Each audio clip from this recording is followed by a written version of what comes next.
Kapayapaan sa bawat isang kaluluwang bahagi ng kabuuan sa pagkakataong ito.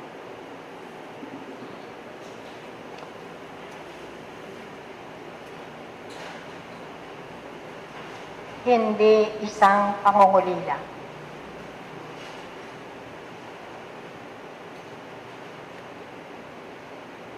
Ang mga likmuan na nararapat sana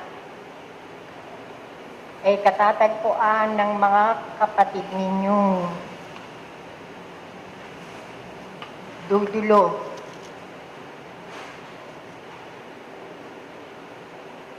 upang matighaw ang kirot ng laman.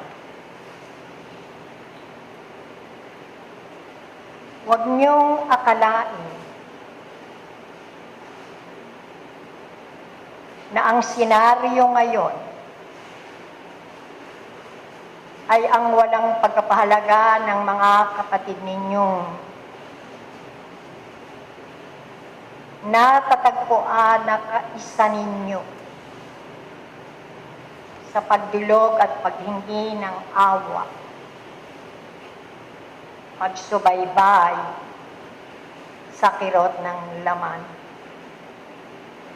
Mga kaluluwa, hindi ito isang kawalan, kundi ang naganap ngayon ay ang pagbubukas ng kasiglahan na hindi lamang ang tradisyonal na paggagamot ng pisikal ng mga kapatid na dumudulog. Ngunit batid niyo na kayo ay matatalino. Ang idudulog na nilikha na narinig niyo na ang pinakaugat ng kanilang karamdaman ay ang kaluluwa. Nawawalan ng paninindigan at pag-asa. Nakakaramdam ng pagkaawa sa sarili. Ngunit kayo, ito ang simula na kayo ay bubuo ng isang gawain na yahakbang ninyo ang inyong pangyapak. Yaabot ang inyong mga bisig sa marami ninyong kapatid na tikmak ang negatibong pagkakilala sa buhay. Kayo ang tagapagligtas sa mga nalulunod na mga kapatid ninyo. Dahil magsasaliko ang magnetismo personal na kanya-kanyang katangian at antas. Kapag katapos, karoon ng isang pagkakaisa kung ano ang inyong gagawin, na hindi lamang sa loob lang ng lunduyan na kailangan ninyong tumulong. At alam niyo naman ang ibig kong sabihin na matagal na kayong tinatawagan. At hindi ito ang pangungulila, kundi ito bagkus ang kasiglahan na katulad din ng mga nakatiwangwang na lupain, sakahan, mga halamang nakanim sa maliliit na sisidlan ay kailangan ding bungkalin, mahayag sa mga pinakamailalim na pagkakapit ng ugat sa kaparangan man o sa mga maliliit na siglan ay nangangailangan ding masilayan ng liwanag, na kailangan madama rin nila na nag-aalaga sa isang halaman, na hindi lamang ang pagbibigay ng tubig, kundi kailangan ding itumbong pagmamahal. Nahukayin, pagsama-samahin ang anumang elemento sa lupa. At ito ang hinahanap at mangyayari sa ngayon. Kapatlayaan na. Huwag na nating sabihing itinakda, kundi ito ang magaganap sapagkat kayong matatalinong mag-aaral.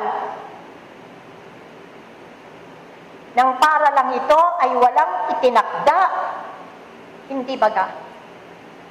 Ang lahat ng mangyayari ay kabahagi ng inyong mga sinumpaang tatahakin. Lalo na sa mga napipilay, nanghihinamad, na paniniwala, na pagdadala sa kanilang sarili bilang isang mag-aaral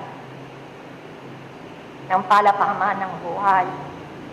Huwag niyo rin isimpang sa inyong mga sarili na ang pakikiisa sa mga gawain ito, kayo ay nakakatulong. Na kayo ay nakakagampan ng inyong tungkulin sa inyong kapwa. Batid niyo yan sapagkat napakalalim ng kahingian kung paano kayo makapaglingkod. At lagi niyong sinasabing gumawa. Anong paggawa? Kaya ito ang pagkakataon ng mga mangyayari sa arena ng kalipunan ng mag-aaral. Magkapit-bisig,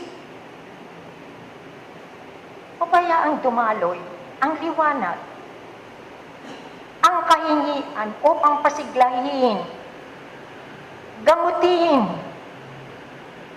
hindi ang pisikal na danasin na sa inyong hinahanap na presensya, tuwing sasapit ang mahalagang itinakda.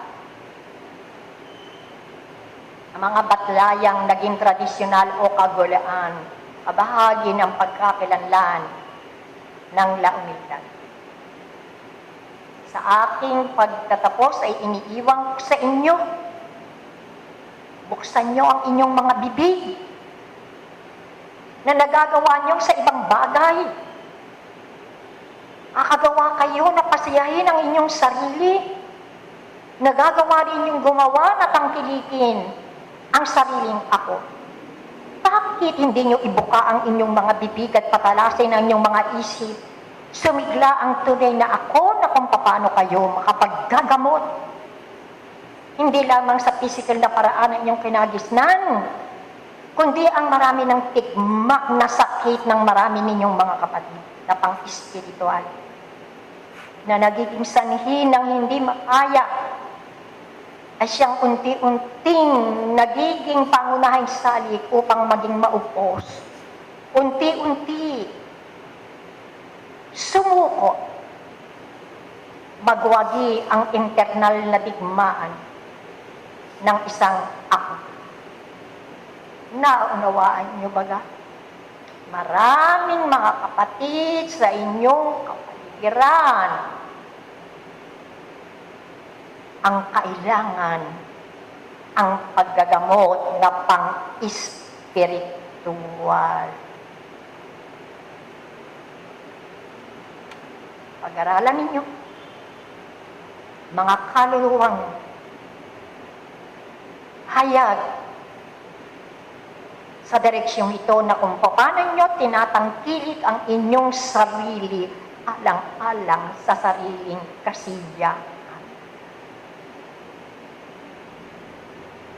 Amutan ninyo upang hindi mawaldas ang panahon, oras na itatakda sa mga ganitong gawain ng inyong paaralan. Sa inyong kaalaman, wala na ang laumildad sa hanay ng tunay na kinang ng pag-aawang gawa. Ang kasiglahan per se ay hindi na makita madama sa lunduyang ito. Nahigit na naungusan ng mga kapatid niyo sa mga lalawigan na patuloy na narinig ang tinig na alingaw-ngaw sa tarumpeta sa kalangitan ang kanilang pagpapatotoo na sila ay mag-aaral ng katotohanan. Kapayapaang muli ang sa inyo ay iniiwan. Paalam ang protektor ng lunduyan, Adite Aka